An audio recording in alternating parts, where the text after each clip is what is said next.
Et bon mercredi après-midi tout le monde et bienvenue à un autre épisode de Santé sans censure. Mon nom est Chantal-Anne Dumas et c'est avec beaucoup de plaisir que je vous rejoins comme ça régulièrement. Je vais essayer d'y aller pour les mercredis midi et les samedis matins.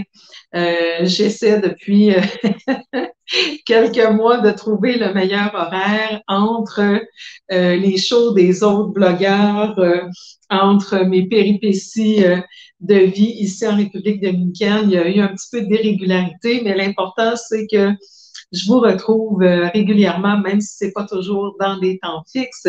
J'essaie minimalement de vous les annoncer d'avance.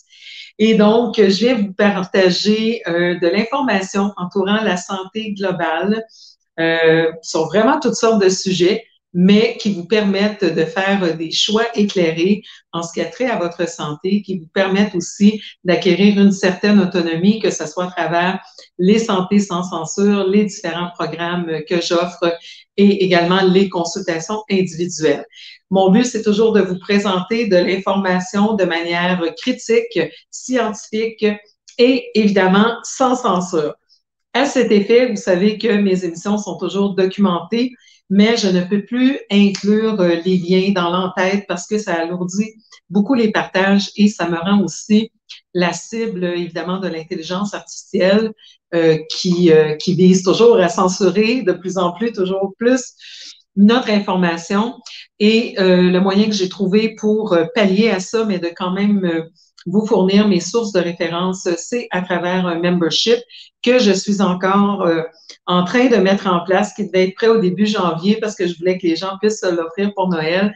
Je suis encore là-dedans parce que ça demande de tout retravailler, le son, la mise en forme avec la petite page couverture et tout ça, de tout ce que je fais.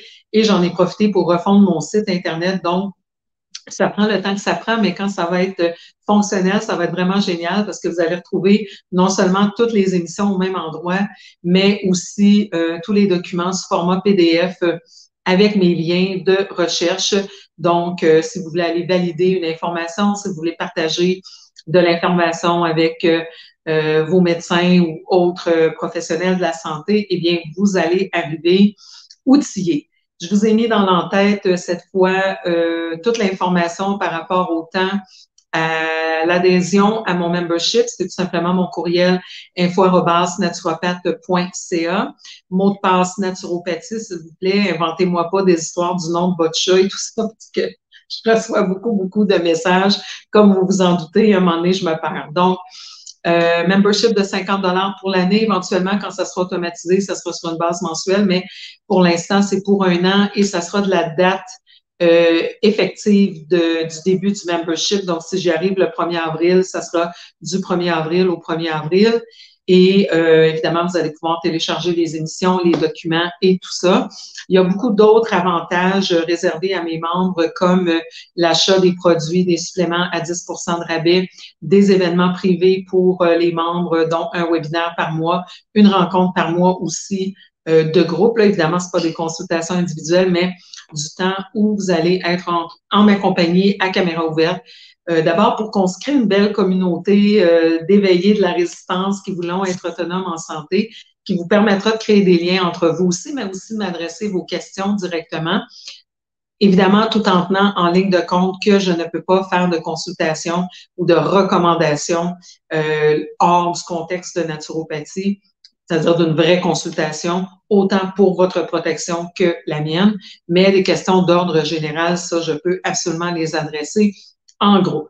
Donc, c'est ça pour le membership. Vous faire aussi une petite mise à jour concernant la pétition dont je vous avais parlé qu'on devrait adresser à nos gouvernements pour contrer le traité qui est en train de se signer avec l'OMS. Pour ceux qui n'ont pas suivi, eh bien, la vidéo est toujours disponible quelque part sur mon mur. Et c'était pour vous expliquer ce qui est en train de se tramer par rapport à une nouvelle pandémie dans notre dos et se donner les moyens d'action. Donc, j'étais surprise de voir que personne d'autre au Canada l'avait fait. J'ai lancé la pétition à la Chambre des communes. J'ai contacté directement 2 élus pour essayer d'avoir le soutien à ma pétition. J'ai envoyé des courriels à des gens que j'ai nommés, que j'ai même pas eu le temps de contacter directement pour les informer que je les avais nommés en appui à la pétition parce qu'il doit y avoir au moins 5 autres personnes qui soutiennent la pétition. Donc, la pétition est en cours. Lorsqu'elle sera officiellement déposée à la Chambre des communes et acceptée, je la ferai suivre sur mes murs. En attendant, il y en a une autre que je suis en train de composer, dont on va se servir pour inonder les bureaux des élus. Il faut que tout le monde soit conscient de ce qui se passe et que tout le monde agisse. Et je vous avais proposé 3 actions concrètes. La première étant la journée de méditation mondiale, le 3 du 3, c'est-à-dire qu'on se mettait à quelques moments de la journée en méditation le 3 du 3. La signature de la pétition, donc dès qu'elle sera disponible. Et la troisième, c'était une journée de grève générale le 1er mai où on ne va pas travailler et où on ne consomme rien, on n'achète rien le 1er mai. Donc, il faut commencer à poser des actions, tout le monde de la résistance, des actions concrètes, toujours sans violence, mais il faut montrer qu'on n'est pas en accord avec ce qui est en train de se tramer au niveau de ces accords internationaux qui vont faire que le Canada n'aura plus sa souveraineté. Le Canada et les autres 193 autres pays signataires de l'OMS. En réalité, c'est que lorsqu'il y aurait déclaration d'une pandémie, évidemment orchestrée, déclarée par eux, c'est l'OMS qui donnerait les directives, autant de fermer les frontières, les lockdowns, porter les masques, les injections obligatoires. Et donc, en bout de ligne, des entités non élues démocratiquement parlant qui bénéficient financièrement autant d'identité numérique que des injections, que de la vente de toutes les cochonneries qui entourent ces pandémies. Et donc, on veut signifier qu'on n'est pas correct avec ce principe.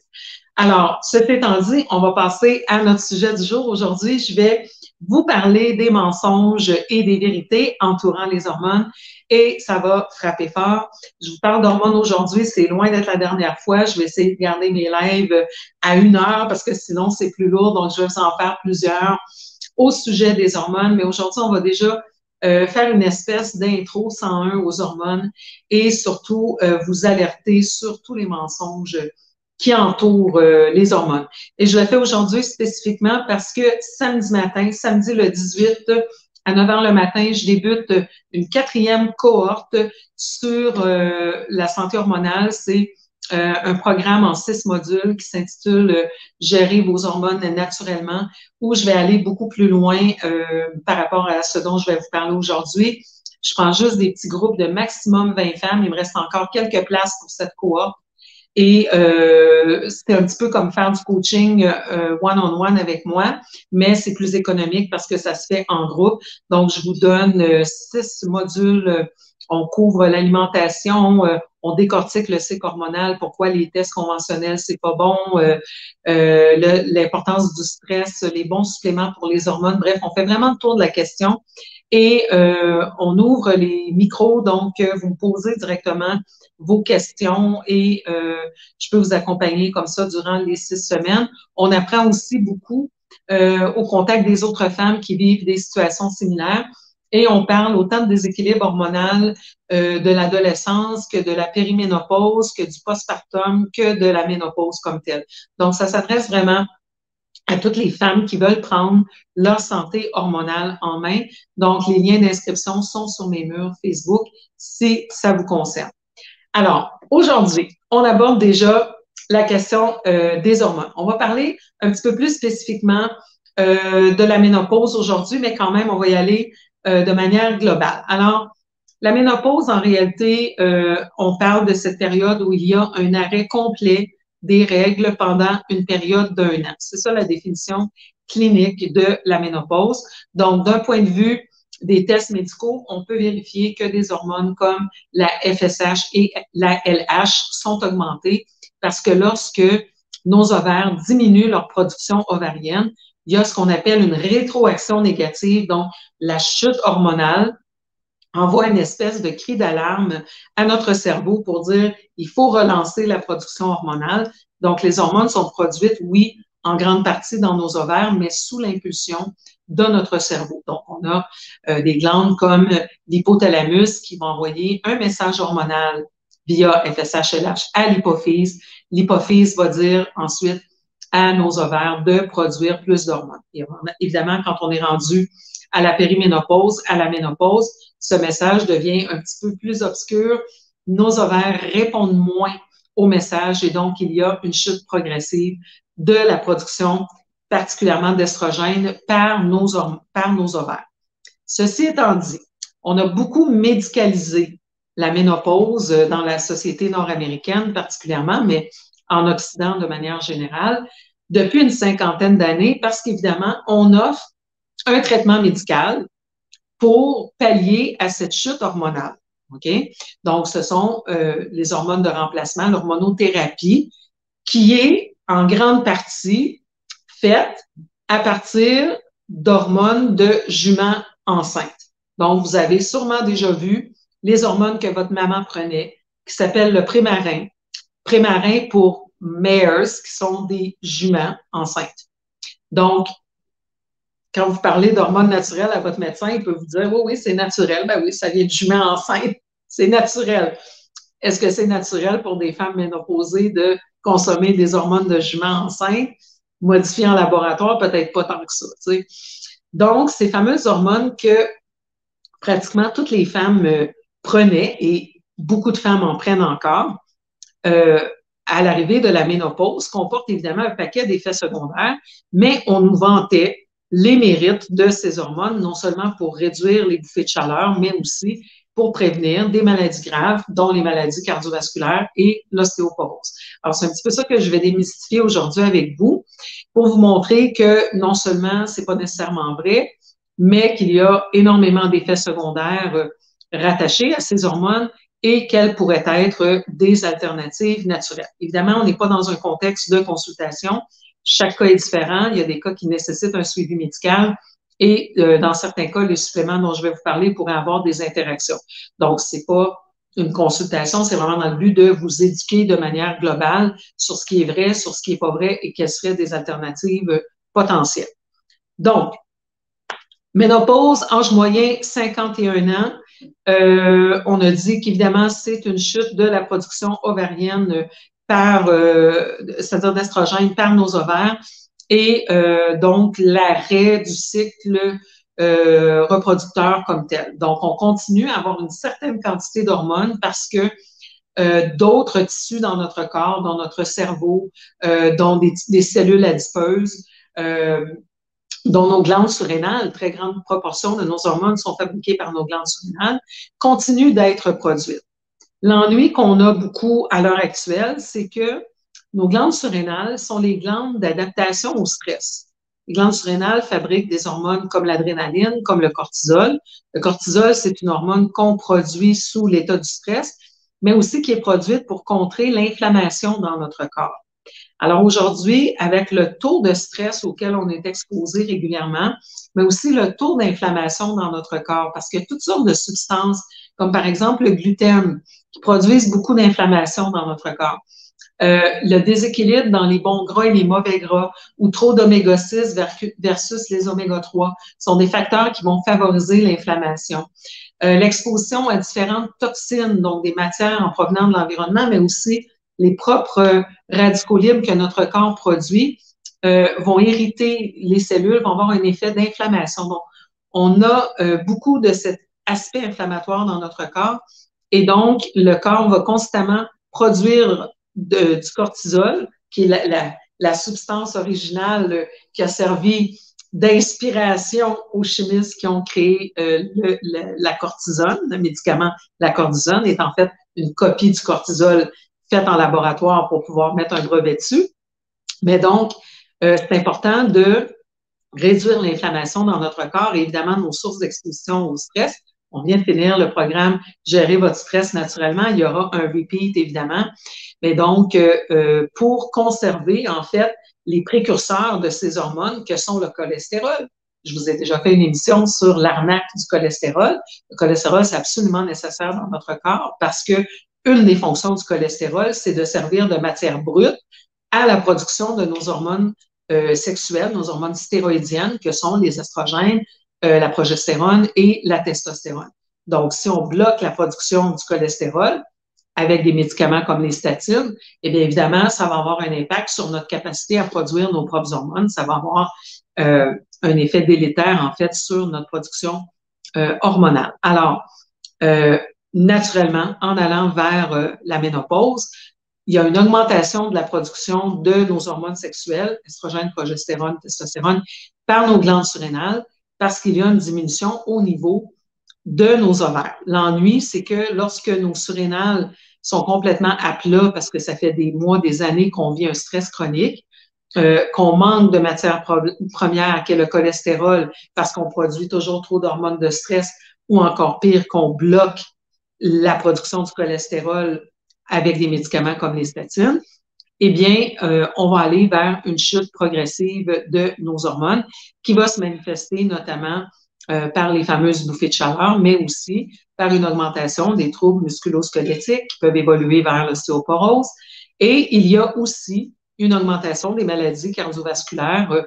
Les femmes vont non seulement rejoindre, mais dépasser les hommes après la ménopause au niveau des maladies cardiovasculaires, ce qui a mené à cette hypothèse que les oestrogènes de remplacement, le fameux prémarin à base d'urine de jument, pourraient réduire les maladies cardiovasculaires, incluant les accidents vasculaires cérébraux. On va voir que ce n'est pas nécessairement le cas. Donc, j'ai fait récemment la Journée des femmes, je vous ai offert ma conférence d'une valeur de 75 $ qui s'appelle « J'ai mal à mes hormones » parce que la phrase que j'ai entendue le plus souvent au cours de mes presque 25 ans de carrière, c'est « Chantal Anne, j'ai l'impression de devenir folle ». Parce qu'il y a un lien très, très, très étroit entre nos hormones, qui sont des messagers chimiques en réalité, et nos neurotransmetteurs, qui sont aussi des messagers chimiques. Donc, notre système nerveux et notre système endocrinien de nos glandes sont reliés de manière absolument indissociable. Alors, lorsque on a cette chute d'hormones dans notre corps, les neurotransmetteurs dans notre cerveau vont réagir. Donc, par exemple, on sait que la sérotonine est intimement influencée par l'estrogène et le GABA, le deuxième neurotransmetteur calmant le plus important, est directement relié avec la progestérone. Donc, lorsqu'on a ce déséquilibre en allant vers la périménopause, ménopause, eh bien, c'est sûr que ça va se répercuter au niveau de notre humeur aussi.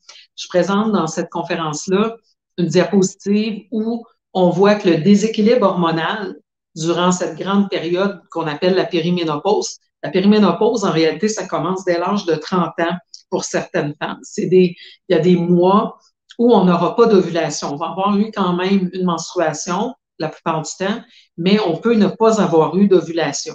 Et si on n'a pas d'ovulation, eh bien, l'ovule qui n'a pas été fécondé, qui normalement se convertit à ce qu'on appelle le corps jaune ou corpus luteum, qui sert aussi de base à la progestérone, eh bien, si on n'a pas eu d'ovulation, il n'y aura pas de production de progestérone ce mois-là. Donc, on va se ramasser en déséquilibre en faveur des estrogènes parce que les ovaires continuent d'en produire, mais comme il n'y a pas eu d'ovulation, il n'y a pas eu de production de progestérone, ou en tout cas, il y en a eu moins.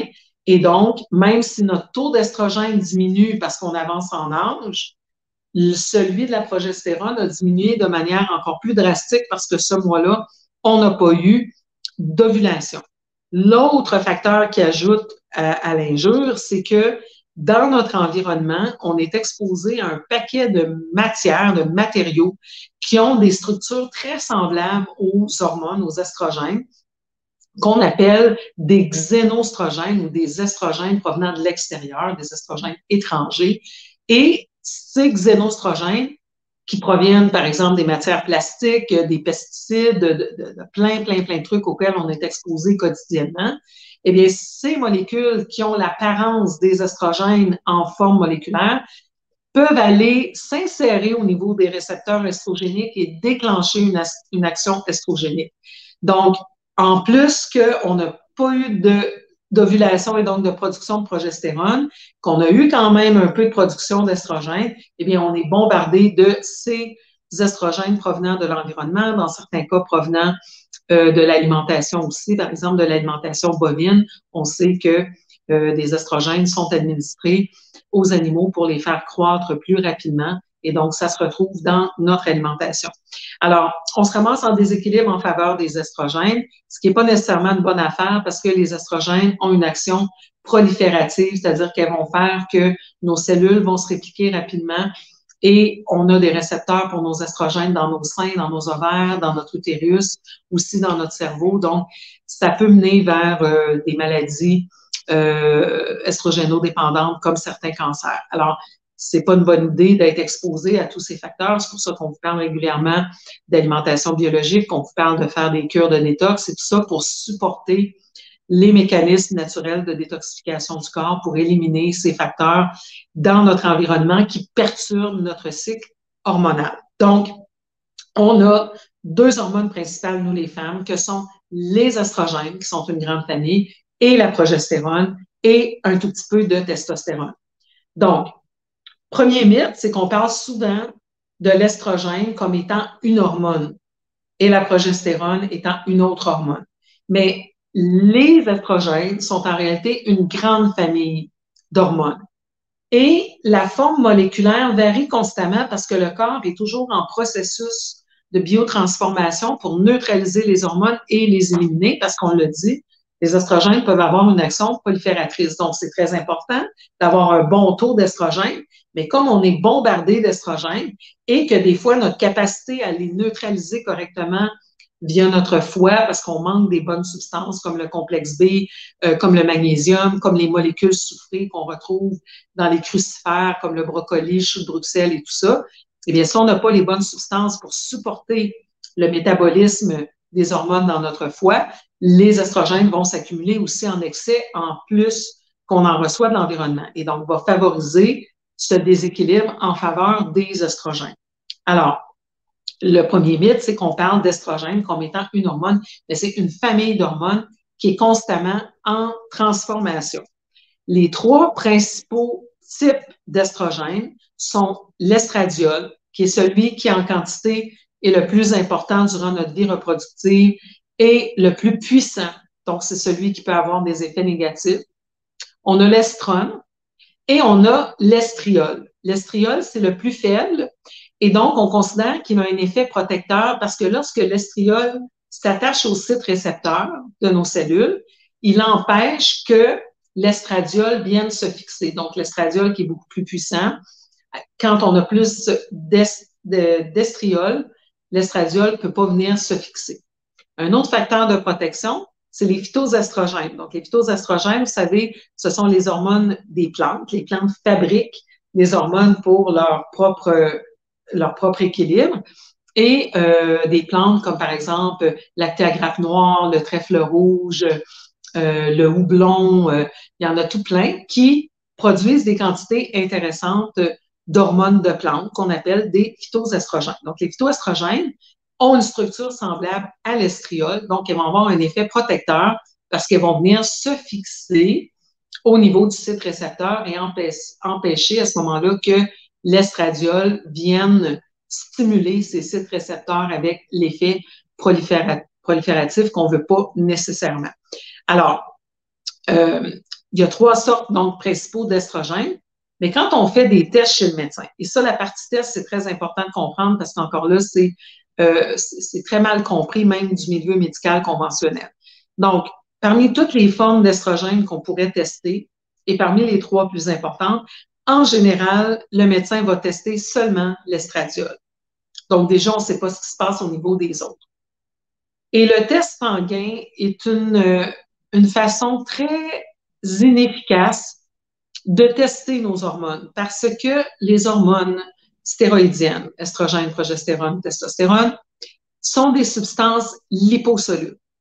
Donc, dans le plasma sanguin, hydrosoluble en réalité, là, les hormones ne peuvent pas voyager librement. Les hormones sont ramassées par un transporteur qu'on appelle SHBG pour Sex Hormone Binding Globulin.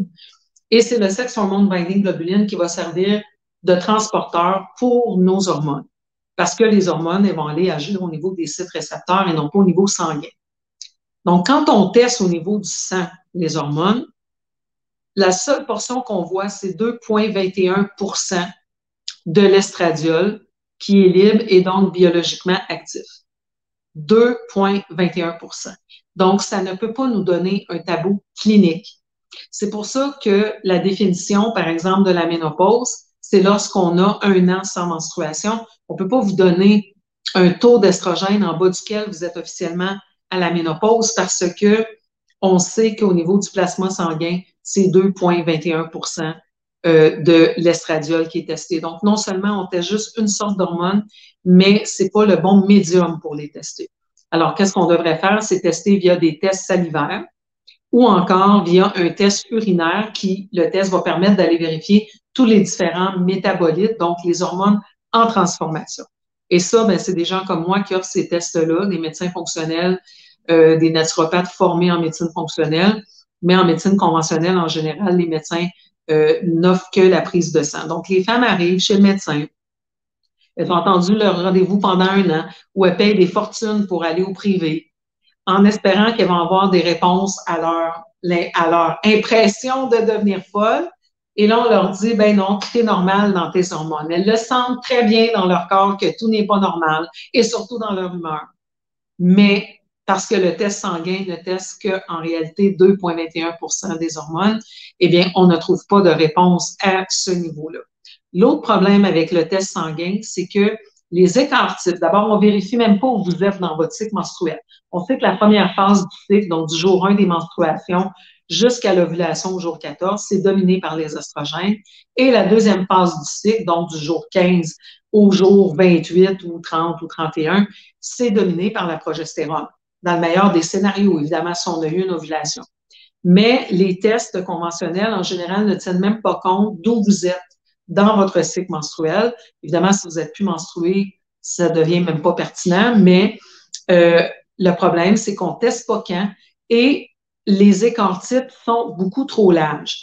Par exemple, au niveau des estrogènes, de l'estradiol en réalité, parce que c'est lui qu'on teste, l'écart type va de 15 à 350 par G sur millilitre. Donc, c'est un écart beaucoup trop large. Imaginez entre 15 et 350 la variabilité de ça pour que ça reflète notre état interne. Parce que, comme je l'ai dit, les hormones agissent à très, très, très petite dose, des doses infétésimales, et sont des messagers en réalité dans notre corps. Donc, imaginez la différence entre 15 et 350. Et là, si vous regardez du côté de la progestérone, il y a un autre écart type qui est très large aussi. Donc, souvent, ce qui va survenir, c'est que la femme va être, mettons, à 325, donc complètement dans le cadre supérieur de son écart type, alors que la progestérone va être complètement en bas.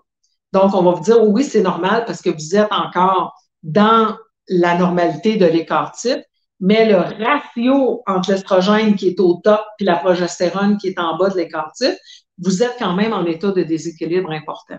Mais parce que vous faites partie de l'écart type, le médecin va vous dire tout est normal avec tes hormones. Alors, c'est quoi le plan B? Ben, tu te sens pas bien et tes hormones sont normales? On prescrit un antidépresseur. Je vous ai fait une autre vidéo sur l'arnaque des antidépresseurs.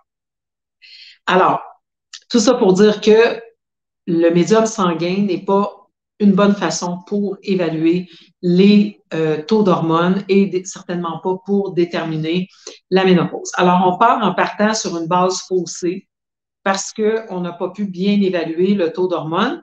Et après ça, on va vous prescrire, ben, qu'est-ce que vous voulez? On va vous prescrire qu'est-ce qu'on a en médecine conventionnelle, qui sont les hormones de jument. Et si ça ne suffit pas, ben, un antidépresseur pour compléter le tableau. Alors, on va regarder un petit peu de quoi ça a l'air, les fameuses hormones. Attendez un petit peu. Ouais, je voulais vous sortir les statistiques là, pour la vente du Primarin, j'ai juste pas eu le temps. Dans le document d'accompagnement qui est disponible à mes membres, vous pourrez aller voir. Mais c'est quand même des taux très importants à une époque que toutes les femmes consommaient les fameuses hormones dès l'arrivée de la ménopause. Ce qui est une autre aberration en soi parce que la ménopause, en réalité, ça n'a pas nécessairement besoin d'être médicamenté. C'est juste une autre partie de notre cycle reproducteur où les hormones vont chuter à un niveau tel qu'on ne pourra pas tomber enceinte et supporter une grossesse. Mais quand on fait attention à nos surrénales et à notre mode de vie, normalement, les symptômes associés à la ménopause ne sont pas catastrophiques. On a assez d'hormones pour être en santé, on n'en a juste plus assez pour faire des bébés, ce qui est correct. Qui a envie, à 55, 60 ans, de changer des couches la nuit? La nature est ainsi bien faite qu'on n'est plus rendu là, on est là pour être les conseillères. On passe du rôle de princesse au rôle de reine avec l'arrivée dans la cinquantaine, avec l'arrivée dans la ménopause. Et quand on est reine, on veut coacher les princesses, mais c'est pas le temps, nous autres, de nous occuper des bébés et de changer des couches la nuit. Donc, notre taux d'hormones chute, mais c'est pas un état pathologique qui nécessite des prescriptions médicales. Sauf qu'imaginez pour Big Pharma comment c'est pratique. On pogne les petites filles. À mon époque, on nous prescrivait des anti-inflammatoires non stéroïdiens pour gérer notre syndrome prémenstruel. La première chose qu'on devrait adresser pour le syndrome prémenstruel, c'est la carence en magnésium. L'utérus est le plus grand muscle du corps et donc il y a des contractions parce qu'on n'a pas assez de magnésium dans notre alimentation et on a de l'inflammation dans notre ventre parce qu'on mange du gluten. Mais évidemment, dans une consultation médicale de 10 minutes, on n'a pas le temps d'évaluer les carences nutritionnelles. Magnésium au niveau sanguin, même principe, c'est moins de 2 donc on ne peut pas aller vérifier votre carence en magnésium par une prise de sang conventionnelle. Je vous ai fait un beau live là-dessus aussi qui a roulé très fort. Donc, le médecin n'est pas équipé pour évaluer les carences nutritionnelles et n'est pas formé. De toute façon, ils ont quelques heures d'alimentation dans leurs 7 ans ou leurs 5 ans de médecine. Alors, c'est pas eux qui peuvent vous parler d'alimentation et c'est surtout pas dans une consultation de 10 minutes qu'ils peuvent le faire. En comparaison, une consultation avec moi, c'est 17 pages de questionnaire et 1 heure et demie la première rencontre. Donc, c'est sûr qu'on a plus le temps d'aborder ces questions, mais aux 10 minutes, tu n'as pas le temps. Tu as le temps de prescrire un anti-inflammatoire, prescrire la pilule anticonceptionnelle si en plus la fille a besoin d'un moyen de contraception ou un stérilet avec Mirena. Et si ça n'a pas réglé l'impression de devenir folle, tu rajoutes un antidépresseur. Tout le monde est content. Le médecin a fait sa job dans 10 minutes. Il est payé par la RAMQ. Big Pharma a sa prescription de Mirena ou de contraceptifs oraux plus une prescription d'antidépresseurs. Et là, la fille va prendre ça pendant des années. Donc, à chaque mois, elle va renouveler. Jusqu'à temps qu'elle va décider de tomber enceinte. Après ça, on va peut-être médicamenter la grossesse. Sinon, bon, on a 18 de césariennes bon an, mal an au Québec, donc encore des interventions qui vont nécessiter des chirurgies et des médicaments qui vont être payants pour Big Pharma. Et après ça, ben, dépression postpartum, fait qu'on va redonner un antidépresseur. On ne pense pas de donner du complexe B, du magnésium, des oméga-3, tous des facteurs qui sont toujours carencés en postpartum. On va aller médicamenter. Et après ça, ben, périménopause, les hormones sont en déséquilibre majeur, mais on va prescrire des antidépresseurs parce qu'on trouve pas, parce qu'on fait pas le bon test au niveau des hormones. Et après ça, la ménopause. Alors, imaginez, on médicamente les femmes depuis notre première menstruation à l'âge de 11, 12, 13 ans jusqu'à notre ménopause et après. Et ça, c'est l'autre problème, c'est que les transitions entourant la ménopause qui vont parfois être source de bouffées de chaleur si nos surrénales sont épuisées, si on n'arrive pas à avoir suffisamment de nutriments au niveau alimentaire et des suppléments pour permettre cette transition vers la ménopause. Eh bien, quand nos hormones qui font la rétroaction négative, qui viennent dire à notre cerveau qu'on manque d'estrogène, vont venir bombarder notre cerveau et qu'on n'est toujours pas capable de produire plus d'estrogène, ben, ça va provoquer une vasodilatation qui nous donne une bouffée de chaleur et c'est très désagréable. Mais ça, normalement, se normalise au fil du temps. Et le pire des scénarios, c'est 5 ans de transition. En général, ça va être 1 an ou 2 ans. Il y a des femmes qui vont vivre des bouffées de chaleur pendant 5 ans. Ça, c'est le pire des cas. Mais les hormones qu'on prescrit aux femmes, vous parlez avec des femmes de 70, 75 ans, elles prennent encore les fameuses hormones. Elles sont ménopausées depuis qu'elles ont 50 ans, elles n'ont plus de menstruation, elles sont rendues à 75 ans, ça fait 25 ans qu'elles prennent des hormones pour une transition qui aurait duré 1 an, 2 ans, 3 ans. Comprenez-vous? Donc, c'est absolument catastrophique. Mais pour Big Pharma, c'est extraordinaire parce que les hormones, la prise de ce fameux prémarin, ça a été démontré que la prise de contraceptifs oraux et d'hormones de remplacement augmente les pierres à la vésicule biliaire, les calculs biliaires. Donc, qu'est-ce qu'on va faire? On va faire des opérations par la suite, qu'on va aussi médicamenter. Alors, dans une logique pharmacologique, c'est extraordinaire. Quand le foie est tout congestionné, parce que les hormones, ça doit être métabolisé, ça prend du complexe B, ça prend du magnésium, ça prend des molécules sucrées, puis les femmes, à un moment donné, en ont pas suffisamment dans l'alimentation, vivent trop de stress, etc. Eh bien là, ils commencent à faire quoi? Du reflux acide, parce que le foie est congestionné. Donc, c'est comme de la tuyauterie, ça ne peut pas descendre vers le bas. Les oestrogènes et les hormones sont métabolisés, sont transformés et éliminés via la menstruation et également l'urine et également les selles. Mais donc, si ça ne descend pas vers le bas, ben, ça fait quoi? Ça remonte vers le haut. Fait que là, on fait du reflux acide. Fait que là, qu'est-ce qu'on fait? On donne des médicaments antiacides. Les médicaments antiacides, qu'est-ce qu'ils font? Bloquent l'absorption des acides gras, donc notre capacité à fabriquer des hormones, bloquent la production des protéines, donc notre capacité à transporter nos hormones, parce que le sex hormone binding globulin dont je vous parlais au début, ça prend des protéines. Tout ce qui est in globuline, ça prend des protéines pour faire ça. On ne peut plus fabriquer d'hormones parce qu'on n'a plus de cholestérol. On ne peut plus les transporter parce qu'on n'a pas de protéines. On n'est pas capable de les absorber parce qu'on ne fait plus d'acide dans notre estomac. Et on bloque l'absorption des minéraux comme le magnésium, qui est absolument nécessaire à l'utilisation des hormones, puis à 300 fonctions métaboliques dans notre corps. Donc là, on vous donne des médicaments antiacides qui vont causer un paquet d'autres problèmes, mais on a un médicament pour chacun de ces problèmes, c'est pas merveilleux. Alors évidemment, si vous êtes dans une logique pharmaceutique, c'est extraordinaire, et quand vous êtes dans une logique de santé, c'est pas mal moins intéressant, hein, parce que vous ne sortez pas d'une.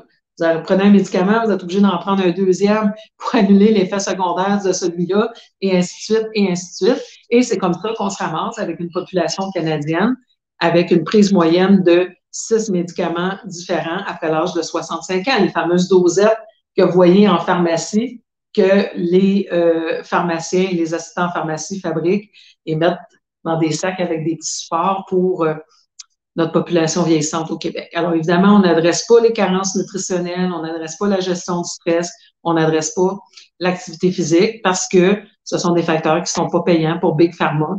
Et les pharmaciens et les médecins sont malheureusement, dans le système qu'on a, les pushers de Big Pharma. Je m'excuse pour ceux qui font leur job de manière consciencieuse, mais le système, il est ce qu'il est. Comme toujours, c'est pas la faute de personne, mais c'est la responsabilité de tout le monde en même temps.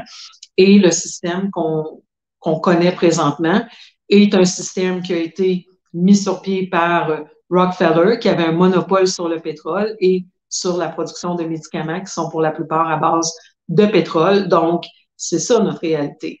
L'industrie médicale, qui est en fait l'industrie de la maladie, a été mise sur pied et est contrôlée par des gens qui bénéficient directement. Alors, faites quoi si vous êtes un pusher? Vous n'allez toujours bien pas sevrer vos clients. Vous allez leur en donner juste assez pour les rendre accros, qu'ils soient obligés de continuer. Quand est-ce que vous voyez des gens prendre des statines pour contrôler leur cholestérol, puis à un moment donné, le médecin leur dit, tu peux arrêter de prendre tes statines? Jamais. Les gens qui prennent du metformine pour contrôler leur glycémie, puis que le médicament dit, arrête de prendre ton metformine, jamais. Tes médicaments anti-hypertenseurs, tes antidépresseurs. Donc, tous des médicaments qui, dans certains cas, peuvent avoir une utilité incroyable, qui peuvent sauver des vies, mais qui, malheureusement, parce que les médecins sont dans un système où ils sont payés à la pièce, ben, ils doivent passer 10 minutes par client. Client, c'est le cas de le dire. Je ne veux même pas dire patient, c'est des patients clients parce qu'ils attendent longtemps leur rendez-vous, puis c'est des clients parce qu'ils consomment des médicaments. Mais donc, ils sont pas là pour résoudre les problèmes à leur base. Ils sont là pour masquer les symptômes et que les gens continuent à consommer ces médicaments. Donc, c'est ça qui arrive avec la prise des hormones de remplacement. Donc, pour justifier le fait qu'on prescrive des hormones pendant des années et des années pour les femmes, parce qu'il y a des femmes qui n'en vivent pas aussi des bouffées de chaleur. Imaginez, là, depuis, c'est au moins 12 000 ans, là, l'homme moderne, on va dire, ça fait au moins 12 000 ans qu'on existe. Et les hormones sont apparues il y a une cinquantaine d'années. Mais qu'est-ce que les femmes faisaient avant? Puis qu'est-ce qu'elles font dans les pays où elles n'ont pas facilement accès aux hormones? Elles sont pas toutes en train de tomber en petits morceaux, elles font pas toutes des crises de cœur, puis elles n'ont pas toutes de l'ostéoporose. Les femmes ont une alimentation et un mode de vie qui va faire qu'en allant vers la ménopause, elles vont pouvoir gérer leurs symptômes de manière naturelle. Pourquoi? Parce que dans ces cultures plus traditionnelles, ça c'est l'anthropologue en moi qui vous parle, mais dans ces cultures traditionnelles, euh, on donne la place qu'elle est due aux femmes de 50 ans. On vit dans le culte de la jeunesse en Occident, où est-ce qu'une femme de 50 ans, on la met au rencard. Il n'y a plus de rôle à Hollywood, il n'y a plus de sites de rencontres. On n'est plus considéré comme étant des belles femmes. Je vous parle au niveau de la société. C'est sûr, au niveau individuel, il y en a des hommes, heureusement, qui nous trouvent belles à la cinquantaine, mais c'est pas ça qui est valorisé socialement. Donc, il y a tout cet impact du portail culturel qu'on vit associé à la prise d'âge. J'aime pas ça dire la vieillesse parce que pour moi, avancer en âge, c'est un privilège. Vous connaissez ma philosophie là-dessus. Et donc, il y a toute cette dévaluation qu'on vit. Et pour compenser à ça, on essaie de rester top, top, top dans notre productivité, mais c'est juste pas vrai qu'il n'y a pas de différence entre une femme de 20 ans et une femme de 50 ans. À 50 ans, il faut nécessairement mettre nos bonnes pratiques en application. Parce que si tu peux passer 5 soirs à faire la fête, à te coucher à 3 heures du matin, puis à prendre un coup quand tu as 20 ans, puis être encore en forme pour aller travailler le lendemain, si vous l'avez essayé dans 50 ans, vous allez voir que c'est un petit peu plus difficile. Donc, on n'a pas le choix d'avoir un meilleur mode de vie, mais quand on fait ça, on peut absolument être en forme et j'en suis la preuve et c'est vraiment mon cheval de bataille, c'est que tout ce qu'on associe à la vieillesse, c'est un portail culturel et on tombe là-dedans parce que tout le monde achète ce concept-là. Mais il y a une réalité biologique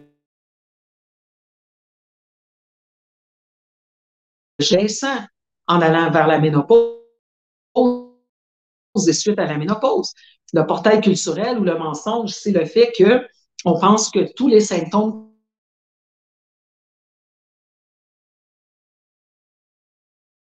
qu'on vieillissant, on est peut-être divorcé, on a peut-être perdu notre conjoint, on est peut-être veuve, et donc souvent ça va faire qu'on va peut-être faire moins d'activités qu'on en faisait avant. Justement, si on a des douleurs, on est peut-être moins actif physiquement.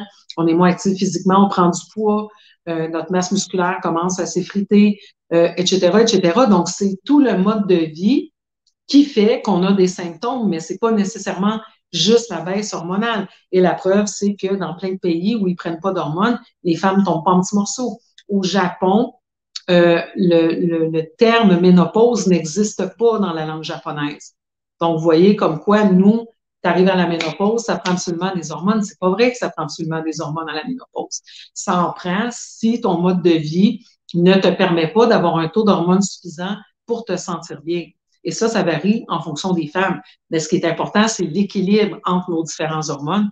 Et comme je vous disais, ça, le test médical n'est pas bien fait. Le test sanguin ne nous permet pas d'aller évaluer l'équilibre entre les différentes hormones et c'est fait de manière globale. On a dit que ça fonctionne à des microdoses, les hormones. Donc, chaque femme a une sensibilité aussi qui lui est propre.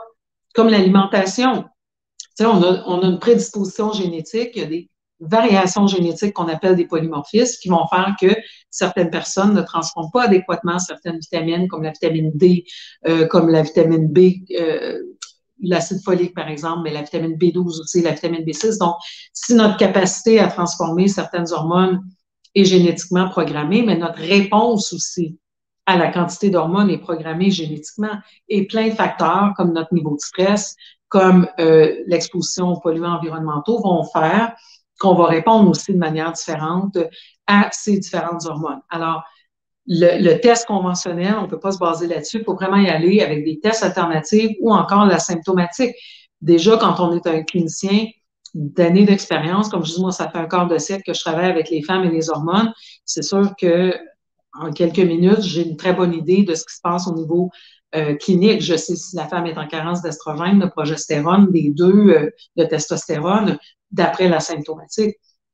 Et donc, l'autre problème, c'est que vu qu'on ne teste pas adéquatement, en médecine conventionnelle, on ne peut pas médicamenter adéquatement. Donc, c'est one size fits all. Ce qu'on a pour pallier à la carence hormonale, c'est le prémarin, de manière générale, et la progestérone synthétique. Évidemment, ces hormones ne sont pas des copies vraiment bioidentiques, donc identiques à ce que notre corps fabrique, et vont avoir des effets négatifs. Dans certains cas, ça va aider certaines situations, mais c'est très loin d'être la panacée qu'on a voulu nous faire croire. Alors, on va aller voir dans justement les choses, dans les mythes qu'on a voulu nous faire croire par rapport à ces hormones qu'on continue de prescrire comme si c'était obligatoire d'avoir des hormones à la ménopause. Et quand on n'a pas de symptômes comme des bouffées de chaleur, qu'on pourrait gérer autrement, et je vais vous dire comment, eh bien, on nous dit, ouais, mais même si tu n'as pas de bouffée de chaleur, ça serait important que tu prennes les hormones synthétiques qui engraissent Big Pharma, parce que sinon, tu peux faire une crise de cœur, tu peux avoir un accident vasculaire cérébral et tu vas avoir de l'ostéoporose. Alors, on va aller voir si c'est comme on nous dit. Donc, d'abord, l'accident vasculaire cérébral, c'est grave, on le sait, les crises de cœur aussi. Là, je ne minimise pas du tout la gravité de ces maladies. Selon les données nationales de 2017 à 2018 sur canada.ca, c'était revisé en mars 2022, donc c'est quand même des chiffres qui sont actuels. Vous savez que tout autour de la pandémie, il n'y a aucune étude qui s'est faite, ou en tout cas, s'il y en a qui se sont faites, les résultats ne sont pas nulle part. Je ne suis pas capable de rien trouver par rapport aux dépressions, aux suicides, aux quantités d'antidépresseurs consommés, tout ça. Soit on ne les a pas fait, soit on nous les cache, mais dans les deux cas, c'est le même résultat. Donc, environ 878 500 adultes canadiens âgés de 20 ans ou plus ont déjà subi un AVC. Le risque d'avoir un AVC augmente évidemment après l'âge de 55 ans et le quart des Canadiens ayant eu un AVC sont âgés de moins de 65 ans.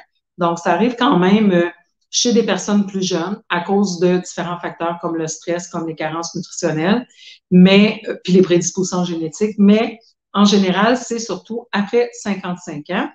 Et comme je vous disais, les femmes rejoignent les hommes en termes de statistiques ou à peu près, et les dépassent. Encore là, vous allez voir à quel point on les dépasse. Et donc, on a émis l'hypothèse que la différence entre les sexes s'expliquait par une combinaison de l'espérance de vie plus longue des femmes. Évidemment, si on vit plus longtemps et qu'on fait plus d'AVC après 65 ans, on a plus de risques d'en faire. Et du rôle protecteur des estrogènes, puisque l'incidence des accidents vasculaires cérébraux augmente après la ménopause et que le risque continue d'augmenter avec l'âge. Ce qui est intéressant quand on émet des hypothèses comme ça, c'est que ces hypothèses sont toujours en faveur de Big Pharma. Puis après ça, c'est là qu'il faut aller voir qui a financé ces études et ces hypothèses. Mais il y a plein de facteurs qui pourraient expliquer, comme je vous disais, pourquoi on fait plus d'AVC ou de maladies cardiovasculaires d'une manière générale. Bien, on sait qu'en vieillissant, le risque aussi de fracture, d'ostéoporose augmente. On a des hivers extrêmement difficiles au Québec. Alors, les femmes vont rester plus à l'intérieur. Elles ont des troubles à bouger parce qu'elles prennent des médicaments antiacides qui empêchent l'absorption des minéraux, donc qui favorisent l'ostéoporose. Et là, le médecin leur dit, faites attention de sortir l'hiver, vous glissez sur la glace, vous pouvez vous casser une hanche, vous pouvez vous casser un fémur, etc. Donc, on est moins actif. Si on est moins actif, on est en moins bonne santé cardiovasculaire. On vit, comme je disais, cette dévalorisation sociale. Bien, tout ça, c'est le chakra du cœur. On a vécu des décès. Quand on vieillit, on perd souvent les conjoints, on perd des fois des enfants. Donc, les blessures à notre cœur. Vous savez que le syndrome du cœur brisé, c'est très réel. Il y a une augmentation des crises cardiaques dans la semaine qui suit l'annonce d'un décès ou d'un deuil chez les gens. C'est très réel d'avoir le cœur brisé, le cœur physique, mais en réponse au traumatisme émotionnel. Donc, il y a plein de facteurs qui pourraient expliquer pourquoi les femmes, en vieillissant, ont plus de maladies cardiovasculaires. Bon, ça peut être parce qu'on s'alimente moins bien, parce que peut-être on vit seul, puis on n'a plus envie de faire des gros repas. Puis justement, parce qu'on prend des médicaments antiacides, puis qu'on digère pas bien, puis qu'on est pris dans une institution où est-ce qu'on nous donne du Bovril puis du Jello, tu sais. Tous ces facteurs, mais c'est pas ça la première hypothèse, parce que si on trouve qu'effectivement le problème, c'est un manque d'activité physique et une mauvaise alimentation, ça n'enrichit personne. La santé, la mort, ça n'enrichit personne. Mais si on trouve que c'est une carence en estrogène, bien, ceux qui vendent des estrogènes font du cash. En général, ceux qui financent les études, bien, c'est ceux qui vendent des médicaments. Ça, c'est un autre problème. Qu'au lieu que les études proviennent des institutions académiques, comme c'était le cas autrefois, eh bien, elles proviennent des Big Pharma et autres compagnies qui peuvent bénéficier de ces études. Et même quand elles sont faites par Academia, elles sont financées très souvent par ces compagnies. Donc, alors, on nous dit que les femmes font plus d'AVC, puis qu'à la ménopause, on dépense les hommes, donc c'est sûrement les estrogènes. Et pour prévenir ça, il faut sûrement prendre des hormones de jument. Eh bien, regardez la différence dans les statistiques Canada là, de 2017 à 2018. Il y a 438 700 hommes et 439 800 femmes. Donc, on parle de quoi? On parle de 1000 femmes à peu près, là, de plus que les hommes. 1000 femmes de plus que les hommes. Puis si on comprend que le taux de mortalité, c'est-à-dire pas le taux de mortalité, mais l'espérance de vie, disons, est meilleure chez les femmes, ben c'est facile déjà là d'aller justifier le 1000 sans passer par l'hypothèse des estrogènes. Sauf que l'espérance de vie, ben, on ne peut pas médicamenter ça, mais les estrogènes, on peut les médicamenter. Donc, voyez-vous comment on va nous dire, les grands titres des nouvelles vont être que les femmes rejoignent et dépassent les hommes au niveau des maladies cardiovasculaires après la ménopause. Mais quand on va décortiquer, en tout cas au niveau des AVC, ce qu'on voit, c'est que c'est 1000 femmes de plus que les hommes. Alors, si on met ça dans un terme statistique, qu'est-ce qui peut faire qu'il y en a 1000 de plus? Probablement juste l'espérance de vie peut avoir modifié ce facteur. Là, je ris parce que moi, je suis devenue naturopathe il y a 25 ans. Après ça, j'étais écœurée de me faire chier dessus parce que j'étais juste une naturopathe. Et j'avais décidé de rentrer en médecine, mais en médecine, on ne prenait pas d'étudiants matures à l'époque. Pendant mes études, on a ouvert éventuellement quelques places pour des étudiants matures à McGill. Donc, j'étais rentrée en biochimie, de faire un doctorat en biochimie. Éventuellement, je questionnais trop d'affaires, puis j'amenais trop d'éléments. J'ai fait chier des personnes que j'aurais pas dû faire chier. Et on m'a fortement suggéré de changer d'orientation. J'ai terminé en anthropologie médicale. C'est bien pire parce que moi, les études cliniques, là, je peux les lire, les comprendre, les décortiquer, puis aller vous faire les statistiques qui ont rapport avec. Alors, c'est encore bien plus chiant. Ça a fait que ma vie a été plus compliquée, plus pauvre, mais je suis probablement bien plus dérangeante pour l'establishment comme anthropologue médical. Mais bref, c'est le genre d'affaires qu'on vous dit pas. On vous donne des grands titres en vous disant que les femmes dépassent les hommes. Ben oui, il y en a 1000 au Canada de plus qu'on peut tout simplement justifier si on regarde l'aspect de l'espérance de vie. Comprenez-vous comment tout est toujours biaisé et tout est toujours ramené en faveur de Big Pharma. Alors là, même sur le site canada.ca, je vous dis, les liens sont tous dans mes documents de recherche que vous pouvez avoir quand vous êtes dans mon membership. Même dans le site web du gouvernement, on ne vous parle même pas d'hormones. On vous dit que les principaux facteurs pour l'AVC sont les suivants. Donc, l'hypertension est le facteur de risque le plus important pour un AVC. Évidemment, il y a des médicaments hypertenseurs. C'est la première chose dont on va vous parler chez le médecin. L'hypertension, gestion du stress, magnésium, le premier élément qui va avoir un impact sur l'hypertension, c'est le magnésium, parce que le calcium contracte. On a brainwashé la population grâce à l'industrie des produits laitiers canadiens qui s'assure de consommer suffisamment de calcium via les produits laitiers, mais on n'a pas parlé du magnésium parce que le magnésium est moins présent dans les produits laitiers, sauf que ce qui a l'effet relaxant, c'est le magnésium. Donc, le calcium contracte, tout le monde en consomme assez, mais on ne consomme pas de magnésium qui relaxe. Et le stress brûle notre magnésium, la consommation de sucre aussi, la détox aussi. Donc, officiellement, 74% de la population est carencée en magnésium, mais avec les tests que je fais en médecine fonctionnelle, c'est 100% de la clientèle. Évidemment, c'est peut-être pas 100% de la population, les gens qui viennent me voir sont malades, mais je dirais que si officiellement c'est 74%, d'après moi, c'est probablement 95% dans la population en général parce que le magnésium est très carencé, entre autres, en raison des plus acides notamment, et vous avez un beau live là-dessus, comme je vous l'ai dit plus tôt. Donc, l'hypertension, c'est le facteur de risque le plus important de l'AVC. Pourquoi qu'on ne prescrit pas du magnésium? Pourquoi qu'on ne prescrit pas l'activité physique et des techniques de gestion du stress comme la cohérence cardiaque, comme l'emotional freedom technique? Évidemment, c'est des techniques gratuites. L'activité physique aussi, c'est gratuit. Puis le magnésium, ça ne coûte pas cher. On ne peut pas mettre de brevet sur le magnésium. Mais les médicaments antihypertenseurs, ça, c'est brevetable. Et ça enrichit des pharma. Alors, on veut vendre des hormones aux femmes pour prévenir le risque d'AVC, tout en sachant que le principal facteur, et ça, c'est pas la naturopathe qui vous le dit, c'est le site du gouvernement canadien, c'est l'hypertension. Et on a des remèdes naturels pour l'hypertension. Parmi les autres facteurs de risque, notons le tabagisme. Encore là, vous pouvez l'enlever, ça ne coûte rien. L'obésité, le diabète, l'hypercholestérolémie, un mode de vie sédentaire et une alimentation pauvre en fruits et en légumes. C'est qui s'occupe de tous ces facteurs-là? C'est-tu votre médecin? Non. C'est vous-même avec l'aide de votre naturopathe. Pourtant, les naturopathes sont exclus du système de santé. Il faut y aller en privé au Québec et on n'a même pas d'ordre des naturopathes au Québec, même si j'ai milité pour ça pendant 20 ans. Depuis la pandémie, je vous assure que je suis contente de ne pas faire partie d'un ordre professionnel. Mais tout ça pour vous dire qu'on a tout nommé des facteurs en lien avec le mode de vie et l'alimentation. Et malgré ça, qu'est-ce qu'on prescrit pour prévenir les AVC? Des hormones faites à partir d'urine de jument. On va aller plus loin que ça. Il y a une grande étude qui s'appelle le Women Health Initiative, dont vous avez peut-être entendu parler. Ça a fait un petit peu scandale il y a une vingtaine d'années, peut-être même un petit peu plus que 20, 25 ans.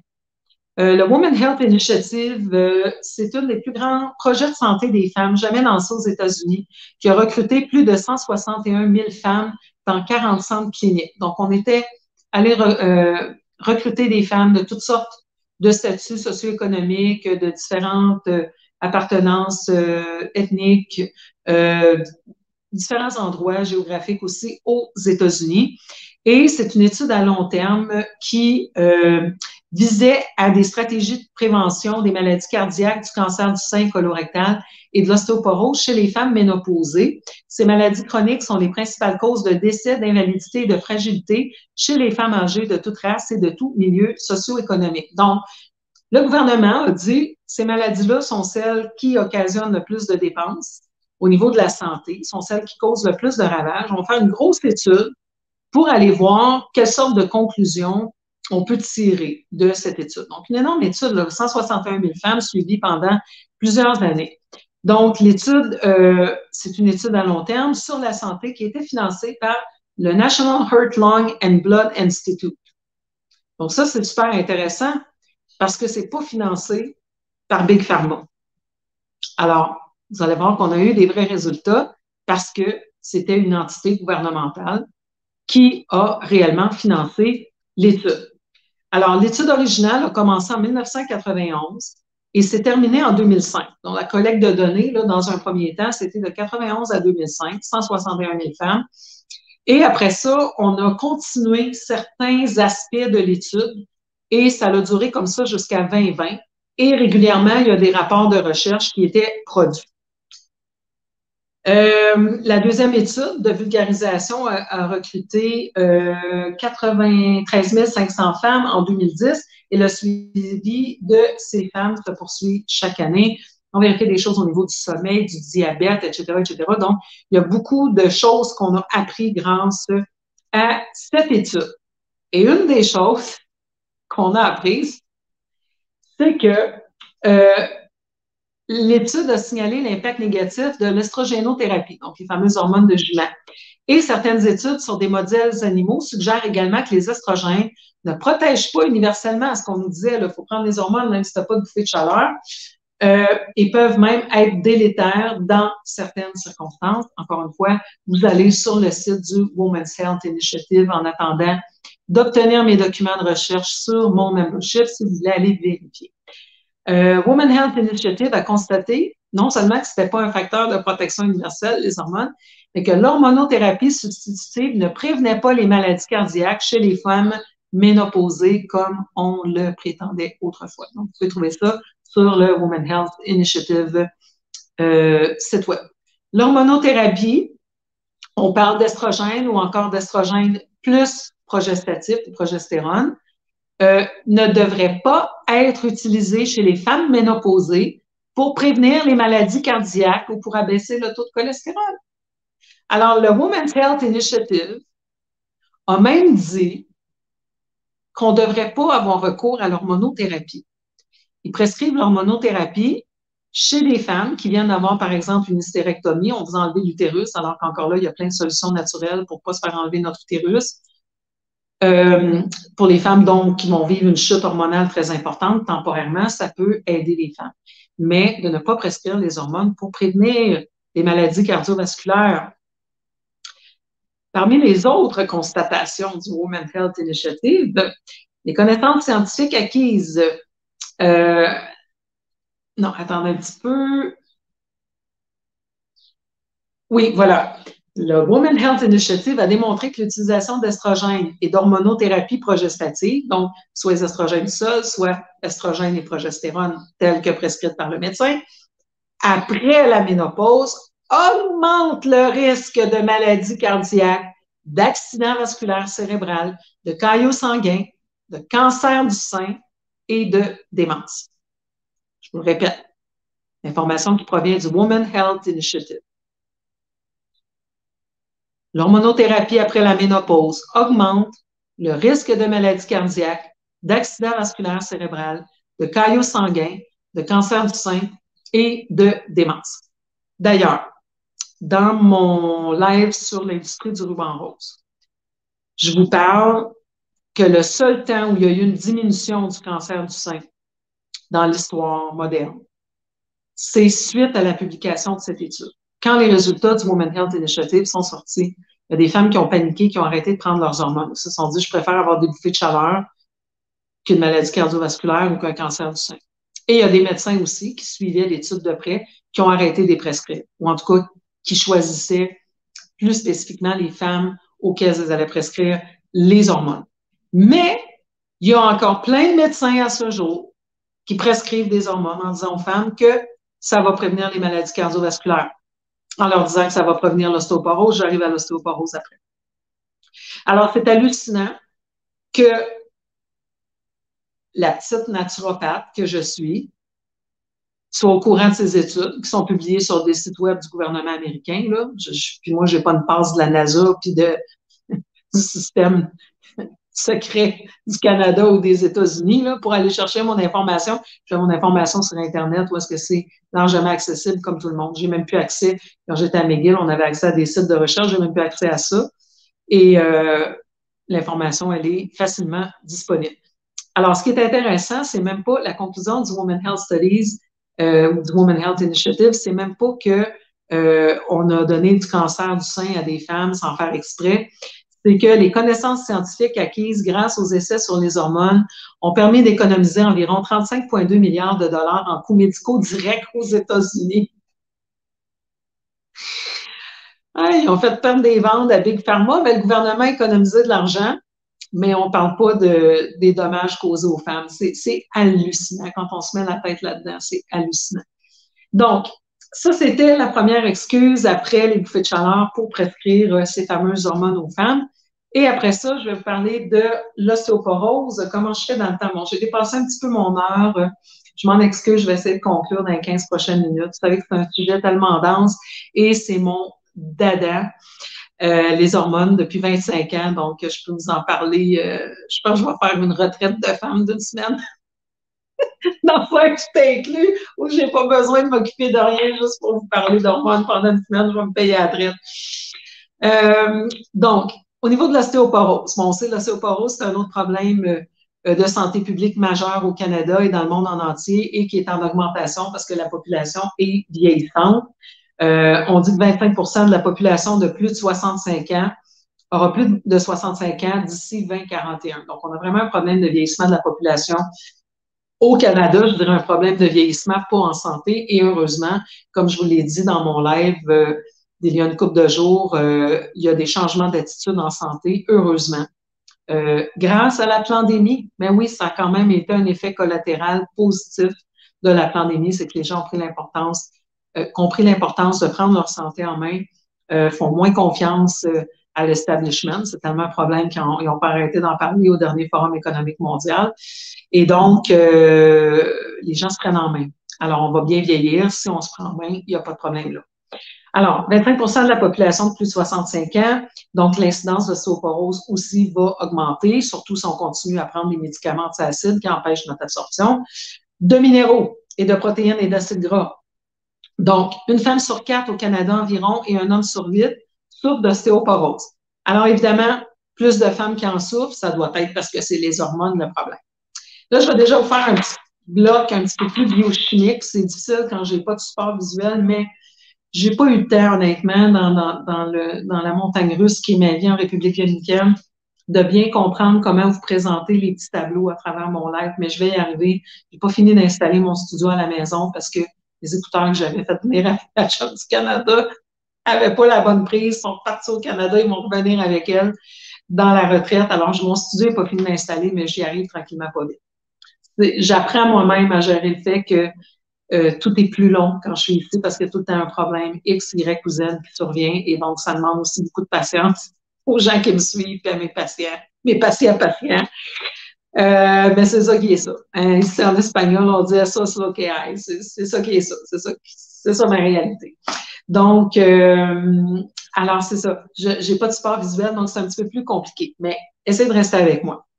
Alors, il y a deux types de cellules au niveau osseux, dans le métabolisme osseux. Il y en a plein, là, mais il y en a deux qui sont les plus importantes.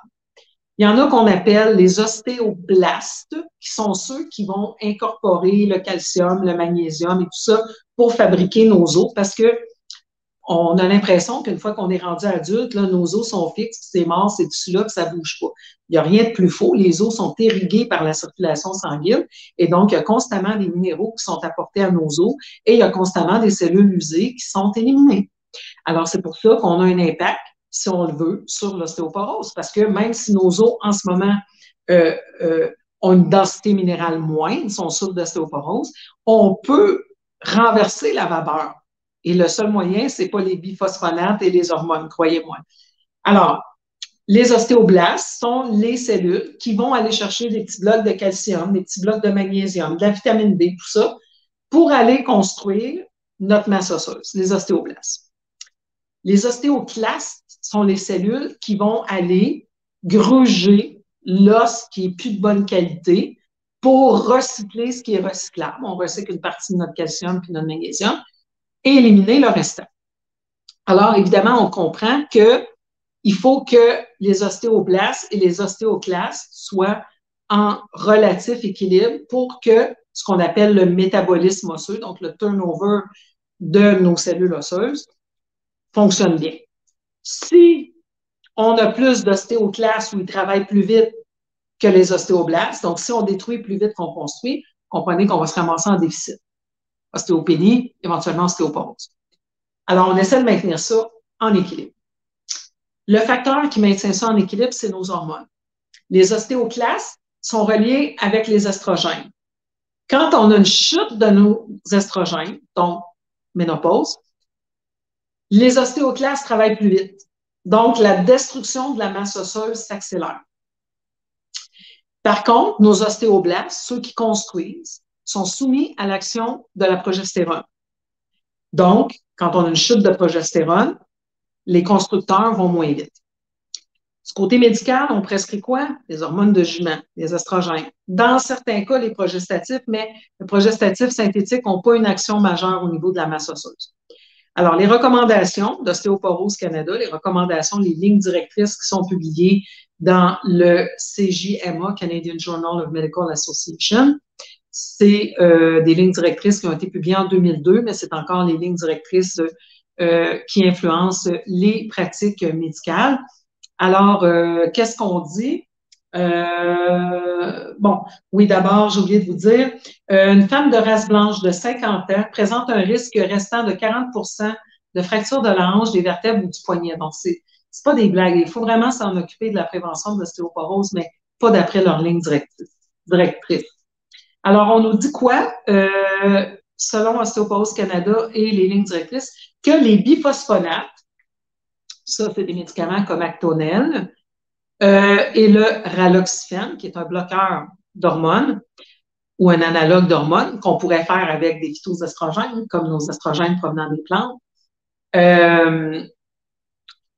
sont des traitements de première intention, de première ligne, dans la prévention et le traitement de l'ostéoporose chez les femmes post-ménopausées. Donc, c'est ça qu'on prescrit. Alors, on fait de la ménopause. Qu'est-ce qu'on faisait quand on n'avait pas ces médicaments sur le marché? On tombe en petits morceaux? Non. Non. On palliait avec le mode de vie, mais donc les lignes directrices, la première intention, c'est même pas de s'assurer qu'on a les minéraux, c'est même pas de s'assurer qu'on fait de l'activité physique pour incorporer ces minéraux. Pourquoi? Parce que la journée que vous avez plus d'ostéoporose, vous prenez plus de médicaments. Mais si on vous donne des biphosphonates, on connaît pas personne qui a arrêté de prendre ces biphosphonates. Comprenez-vous, Fosamax, Actonel, c'est des ventes phénoménales. Comprenez-vous comment les femmes sont des vaches à lait? On nous vend des hormones On nous vend des médicaments antiacides. Donc, les hormones nous font faire des calculs. Les médicaments antiacides nous empêchent d'absorber nos nutriments. Puis parce qu'on n'absorbe plus nos nutriments, on fait de l'ostéoporose. Mais c'est pas grave, on te donne du Fosamax ou de l'Asphodèle, puis tu prends ça jusqu'à la fin de tes jours. Fait que les dosettes de 6 médicaments différents, de 6 médicaments différents, envoie ma grande.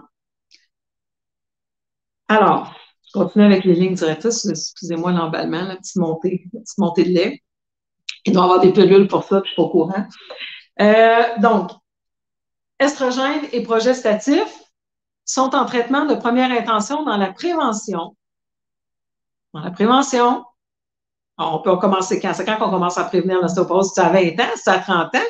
C'est plus assez là, de nous donner ça à partir de la ménopause. Mais de deuxième intention dans le traitement de l'ostéoporose post-ménopausée. Pourquoi? Parce que le fait de ralentir l'activité des ostéoclastes qui mangent les os usés, c'est pas assez pour construire de l'os. Ça fait juste faire qu'il se détruit moins rapidement. Donc, c'est juste un médicament de deuxième intention.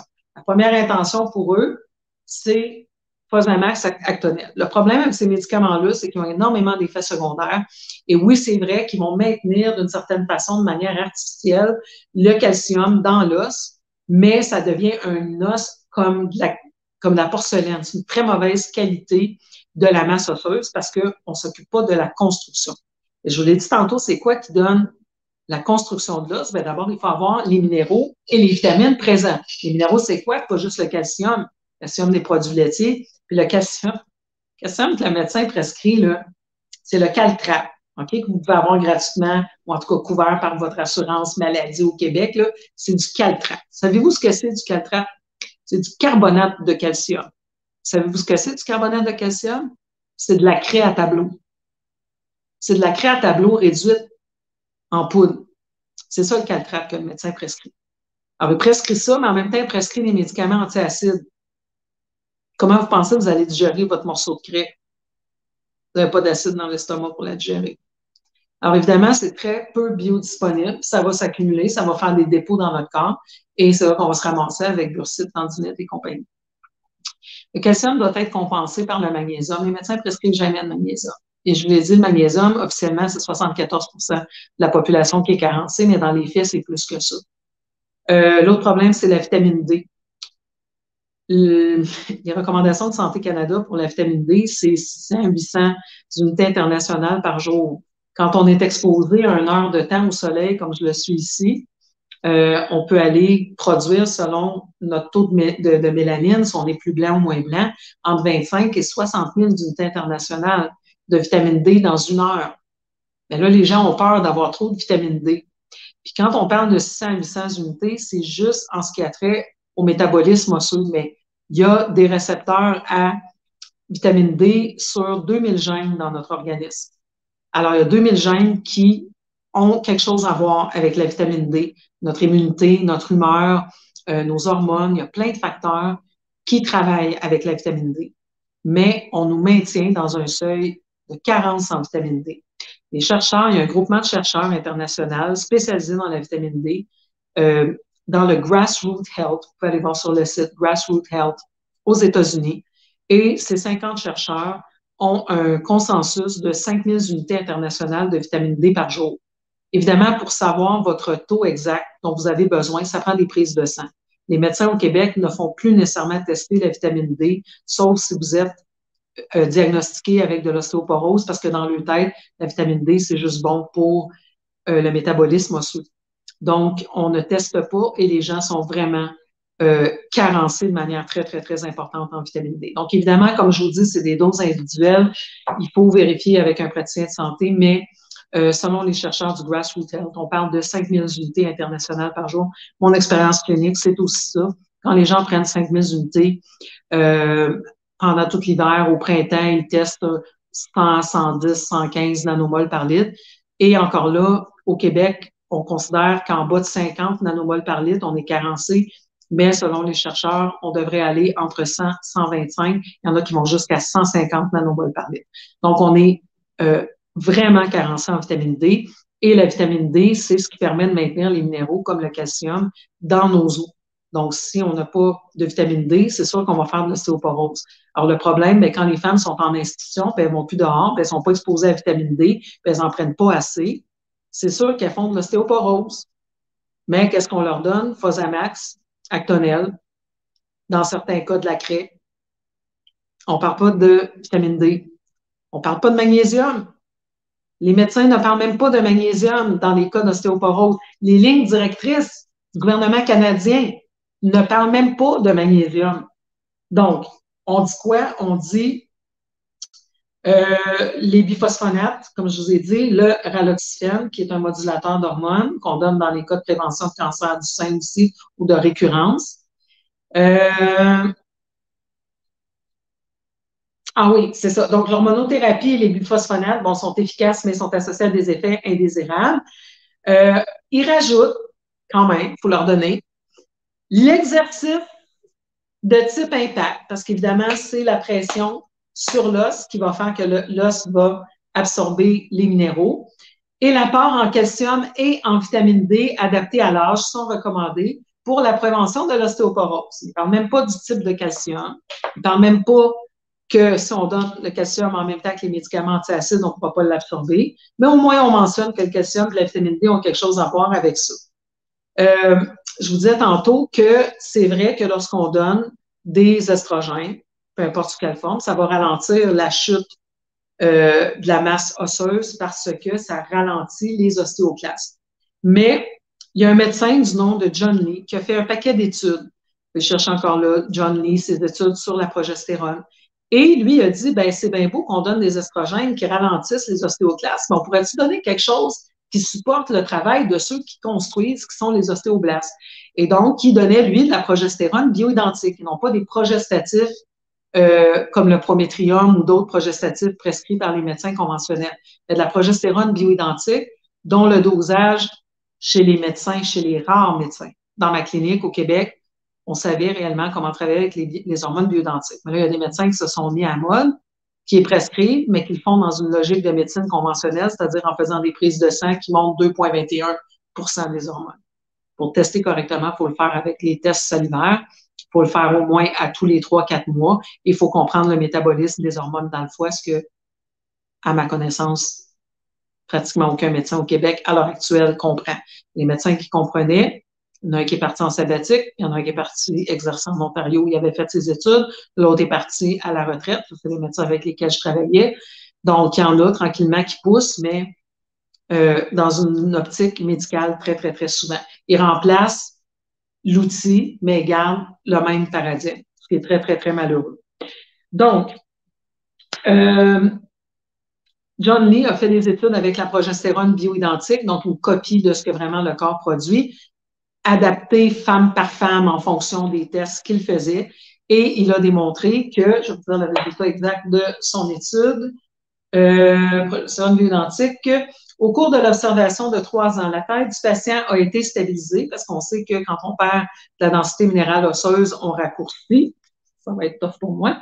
J'espère que je ne descendrai pas en bas de 5 pieds. Donc, la taille a été stabilisée, les douleurs ont diminué, les niveaux de mobilité et d'énergie ont augmenté, la libido normale est revenue, et aucun effet secondaire n'est apparu. Il n'y a pratiquement pas d'effet secondaire lié à la progestérone bioidentique quand c'est bien prescrit, quand c'est bien dosé, quand c'est monitoré de manière régulière. Alors, c'est ça pour la progestérone bioidentique. Après ça, toute la question des phytoestrogènes. Donc, je vous disais tantôt, les estrogènes que les plantes fournissent, des plantes comme l'actéagrappe noire, comme le trèfle rouge, et plus dernièrement, le houblon. Vous savez que j'étais conseillère médicale pour la compagnie AOR pendant 12 ans. J'agis encore comme contractuelle pour eux à l'occasion pour donner des formations puis produire du contenu. Il y a un produit breveté qui s'appelle le 8-PN ou 8-prénylnaringénine qui est extrait du houblon. Le houblon entier, on le met souvent dans des mélanges de plantes sédatives pour calmer le système nerveux, tout ça. Mais cette partie spécifique, cet ingrédient actif du houblon qu'on appelle le 8-prénylnaringénine est le phytoestrogène le plus performant. C'est encore plus performant que ce qu'on trouve dans le trèfle rouge, dans l'actéagrappe noire ou dans le soya. Ça a le même effet parce que c'est des molécules qui ressemblent aux estrogènes, qui vont venir se fixer au niveau des estrogènes dans notre corps. Donc, la bouffée de chaleur va se calmer parce que le corps, quand il fait son scan, il dit « Ah, mon récepteur est occupé. » Donc, il n'y a pas ce message qui va au cerveau, qui dit au cerveau produit plus d'estrogènes, qui cause la vasodilatation, qui cause la bouffée de chaleur. Donc, quand le site récepteur est occupé par un estrogène de plante qu'on appelle le phytoestrogène, eh bien, ça calme la bouffée de chaleur. Mais ces phytoestrogènes n'ont pas l'impact négatif qu'auraient nos hormones les plus puissants que sont l'estradiol, ni l'impact négatif des xénostrogènes qui proviennent de l'environnement via les matières plastiques et tout ça. Parce que même s'ils se fixent dans le récepteur, ils ne peuvent pas activer l'ADN ou la réplication cellulaire. Et donc, ça n'aura pas l'effet cancérigène que les xénostrogènes ou que nos propres hormones pourraient avoir. Donc, les phytoestrogènes ont réellement un effet protecteur. On me pose souvent la question par rapport au soya, par rapport aux phytoestrogènes de plantes. Oui, mais si j'ai eu un cancer du sein, je ne peux pas prendre de phytoestrogènes. Non seulement vous pouvez, mais vous devriez. Et c'est une information que je revalide à chaque année auprès d'experts, auprès des dernières études publiées, parce que, évidemment, j'en recommande dans l'alimentation, j'en recommande en supplément pour l'aspect préventif au niveau du cancer du sein. Donc, les phytoestrogènes ont réellement un effet protecteur, mais ont aussi un effet de pallier aux carences lorsque notre taux d'estrogène chute. Les estrogènes de plantes vont faire que le corps pense qu'il y en a.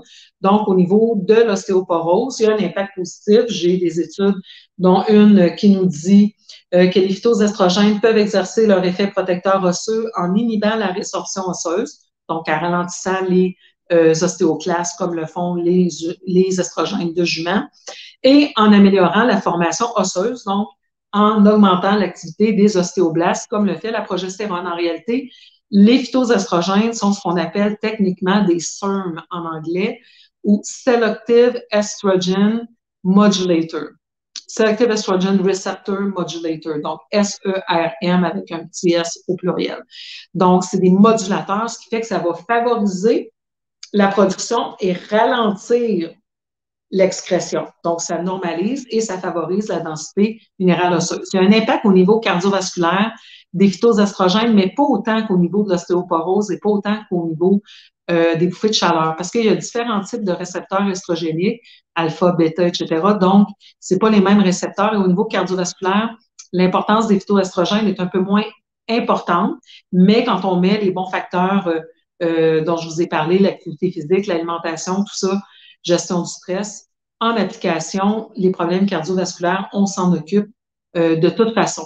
Donc, vraiment, il y a d'autres moyens de pallier aux problèmes associés à la ménopause, comme les bouffées de chaleur, comme les maladies cardiovasculaires, comme l'ostéoporose. On peut absolument y parvenir grâce au mode de vie, grâce aux suppléments. Il y a peut-être, dans mon expérience clinique, une femme sur 10 qui va avoir des bouffées de chaleur tellement intenses que même avec tous ces facteurs, on devrait avoir recours à l'hormonothérapie. Mais c'est 1 sur 10 à la ménopause. C'est pas la quantité de femmes auxquelles on prescrit ces hormones. On n'a certainement pas besoin de prescrire les hormones de jument avec leur augmentation des maladies cardiovasculaires, des cancers du sein, tout ça, tel que l'a démontré la Women Health Initiative, pour prévenir l'ostéoporose et les maladies cardiovasculaires. Des moyens naturels de le faire, plus efficaces, sans effets secondaires et qui vont avoir un impact positif sur tous les aspects de notre santé.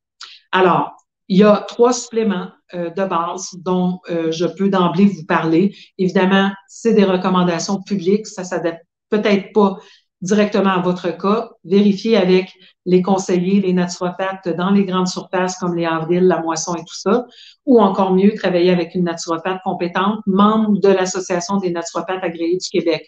Comme on n'a pas d'ordre professionnel, n'importe qui peut s'improviser naturopathe. Notre titre n'est pas protégé. Donc, les membres de l'ANAC, on porte le titre de naturopathe agréé. Vous assurez qu'on a 4 ans de formation. On est entouré par un code de déontologie. On a des formations continues obligatoires et vraiment vous assurer d'avoir des gens qui ont minimalement une formation scientifique et des bonnes pratiques. Donc, vous pouvez travailler avec moi ou avec une ou un autre naturopathe pour s'assurer que les recommandations générales que je vous fais s'appliquent à votre cas. Donc, un des premiers produits pour moduler les hormones, ça serait un produit qui s'appelle Estro Adapt dans la compagnie AOR. Donc, c'est 2 capsules, vous suivez les indications sur l'étiquette. Et ce produit contient, entre autres, le 8 prénylnaringénil, le 8 PM dont je vous ai parlé. Il contient aussi des molécules soufrées qui vont aider à détoxifier les estrogènes en excès. Contient du DIM, par exemple, diindolméthane, qui est un produit très bien documenté qu'on extrait des crucifères comme le chou-fleur, comme le chou de Bruxelles, qui aide à détoxifier nos estrogènes. Donc, qui aide essentiellement à équilibrer nos hormones. Un autre produit intéressant, ça serait évidemment le magnésium qui va calmer notre stress, qui va aider notre foie à se détoxifier. Et celui que je privilégie, surtout au niveau hormonal, parce qu'il contient beaucoup de glycine, donc qui aide notre système nerveux à se calmer parce que la glycine rentre dans la production du GABA, donc un neurotransmetteur calmant. Il contient aussi beaucoup de taurine et la taurine aide à fabriquer une bile de bonne qualité. Je vous ai dit que les hormones, c'est liposoluble, donc on a besoin d'avoir de la bonne bile pour éliminer les hormones en excès ou celles qui ont déjà été utilisées par notre corps. Donc, tant qu'à prendre un magnésium, on en prend un qui va aussi agir sur notre système nerveux et nos hormones. Je recommande surtout le magnésium Synergie, encore une fois, de la marque Aware. Il y en a un autre que j'aime beaucoup, c'est celui qui est en liquide de la compagnie Genestra, qui est une autre bonne compagnie professionnelle de suppléments nutritionnels. Et le troisième que je mettrais dans gérer la ménopause, c'est définitivement la vitamine D. Vitamine D, c'est important d'avoir de la D3. On peut avoir une D3 d'origine végétale, comme chez Aware, parce qu'elle est faite à partir du lichen. Sinon, c'est en général d'origine animale, par exemple de la lanoline qui provient de la tonte des moutons. Si vous en voulez une végétale, celle d'Aware lait. Genestra en a une autre intéressante, c'est une petite bouteille, une goutte égale 1000 unités de vitamine D. Donc, je vous ai mis les noms des produits dans l'entête du live et vous pouvez tout commander chez Énergie PLP en donnant le code CDUMA10 pour obtenir 10 de rabais. Vous pouvez commander partout où vous allez habituellement. S'il vous plaît, évitez de commander chez Amazon. Jeff Bezos s'en fout de votre petite commande, mais des compagnies québécoises comme les Avril, comme les Rachel Berry, comme les Moissons, comme tous les petits magasins de produits naturels indépendants qui embauchent des naturopathes, qui font de l'éducation depuis des années au Québec, méritent votre appui. Donc, essayez d'encourager local. Moi, j'ai fait une entente avec Énergie PLP à Sherbrooke. C'est une belle équipe, jeune, dynamique, sont super fins, super patients. Vous pouvez faire vos commandes téléphoniques avec eux. Ça va vous être envoyé directement chez vous et ils tiennent les produits avec lesquels je travaille. Et surtout, ils m'ont accordé le 10 de rabais. Je travaille aussi avec une compagnie en Ontario qui s'appelle Fullscript, qui est un dispensaire, en fait, des produits parce que moi, je n'ai jamais vendu personnellement de produits naturels. Je gagne ma vie en vendant des consultations et en vendant de l'information.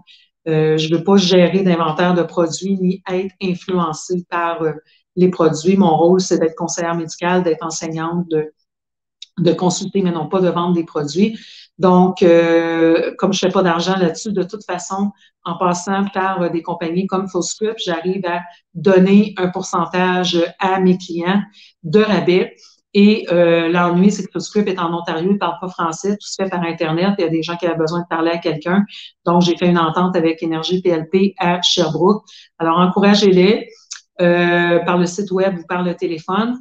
Et dernier point que je veux rajouter par rapport aux hormones, je vous en ai parlé dès le début, nos glandes surrénales, qui sont les glandes qui gèrent le stress, sont aussi les glandes qui prennent le relais des ovaires en périménopause et à la ménopause. Donc, si vous avez un déséquilibre hormonal et que vous pensez que les hormones de jument du médecin ou même les hormones bioidentiques qui, là, tout d'un coup, sont à la mode, là, Véro puis d'autres se sont mis à en parler, là, les gens voient ça comme une panacée. Tout le monde veut avoir des hormones bioidentiques. Les gens ne comprennent pas qu'il faut tester, qu'il y a des coûts associés à ça parce que tout se fait au privé, qu'il faut ajuster vos doses à tous les 3-4 mois et des coûts de consultation. Il faut les faire fabriquer par des pharmaciens préparateurs. Il y en a 2 au Québec, à ma connaissance. Donc, pour bien faire l'hormonothérapie bioidentique, il y a des coûts et des contraintes. C'est très efficace, c'est extraordinaire, mais il y a des coûts et des contraintes. Et ce qu'on doit savoir, c'est que ce n'est pas une panacée. Ça vient supplémenter le bon mode de vie, mais ça ne remplace pas le bon mode de vie, la bonne alimentation, l'activité physique.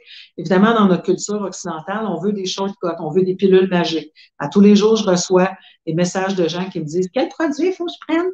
Il n'y en a pas de produit, il faut que tu prennes. Il faut avoir un bon mode de vie, il faut gérer nos émotions toxiques, les personnes toxiques dans notre environnement, il faut faire de l'activité physique, il faut bien manger, il faut bien dormir, il faut gérer les médias auxquels on s'expose, nos heures d'exposition aux écrans cathodiques, les expositions à la 5G, au glyphosate du blé, etc., etc.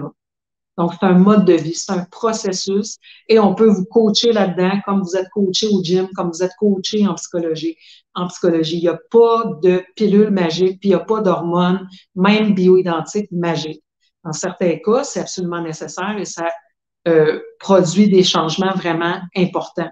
Mais pour moi, l'hormonothérapie bioidentique, ça vient après. C'est pas de la première ligne. Je travaille le restant et la partie qui manque à combler, le manque à combler, on va le chercher avec des hormones bioidentiques. En ce moment, comme je suis plus au Québec et que les médecins avec lesquels je travaillais sont partis à la retraite, je n'ai pas le moyen de prescrire de l'hormonothérapie bioidentique. De toute façon, au Québec, je ne peux pas prescrire techniquement, mais je travaillais en équipe avec des gens qui avaient le privilège de prescription. Je fais passer des tests, je suis formée par l'Association des pharmaciens préparateurs, Compounding Pharmacists Association of Canada, donc je sais de quoi je parle, mais je n'ai pas le privilège de prescription au Québec.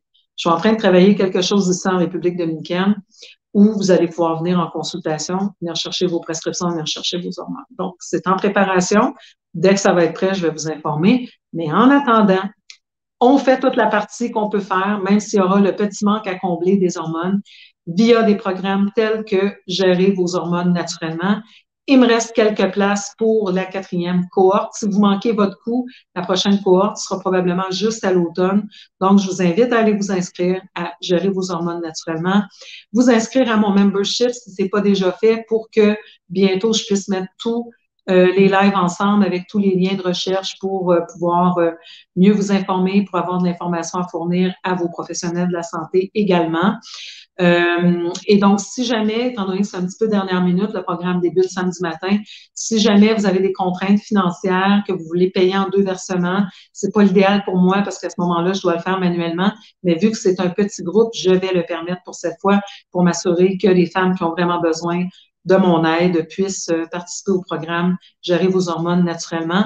Donc, envoyez-moi un courriel, toujours le même, info@naturopathe.ca. C'est important dans l'entête de mettre le sujet, hormones, consultation, programme hormones, pour que quand je fais un scan, je reçois, comme je vous dis, des centaines de messages à tous les jours. Donc, quand je suis prête à prendre les rendez-vous, je fais un scan sur consultation, je vais booker les gens. Je fais un scan sur programme hormones, je vais booker les gens. Donc, important de me mettre un en-titre dans un en-tête dans le titre. Petite chose que j'ai oublié de vous mentionner par rapport au membership. Quand je reçois votre virement Interact, j'ai pas votre courriel. Donc, dans les notes de la banque, allez m'indiquer votre courriel parce que pour le moment, je fais tout ça manuellement. Donc, je mets votre nom, le courriel, le montant du membership et comme ça, je suis prête. Dès que ça va être prêt sur le site web, tout va pouvoir se lever en même temps. Si vous m'avez déjà fait le virement, que vous ne m'avez pas envoyé votre courriel, envoyez-moi un courriel, info@naturopathe.ca qui s'appelle membership et juste donnez-moi votre adresse courriel. Écrivez-moi pas, s'il vous plaît, les longs courriels avec tout votre historique d'hormones, etc. Quand je suis pas en consultation, je ne les lis même pas, je n'ai pas le temps. Et comme je vous dis, je ne peux pas vous faire de recommandations sans passer par une consultation parce que je dois savoir quels médicaments vous prenez. Avez-vous eu l'ablation de la vésicule biliaire? Y a-t-il des facteurs qui font que je ne peux pas vous recommander tel ou tel produit? Donc, bien important de faire les choses correctement quand ça a trait à notre santé, comme dans le live que j'ai fait cette semaine où je vous parlais des changements de paradigme en santé. Je disais souvent, les gens valorisent plus leur possession comme leur véhicule que leur santé. On n'hésite pas à rentrer le véhicule au garage, puis faire des évaluations au changement de saison, puis mettre des milliers de dollars là-dessus. Mais quand vient le temps de payer une centaine de dollars pour une consultation, on voudrait économiser l'argent, mais on n'économise rien en santé. Les choses qu'on fait pour notre santé, c'est un investissement tant de s'éduquer que de s'alimenter correctement, que de se supplémenter adéquatement aussi.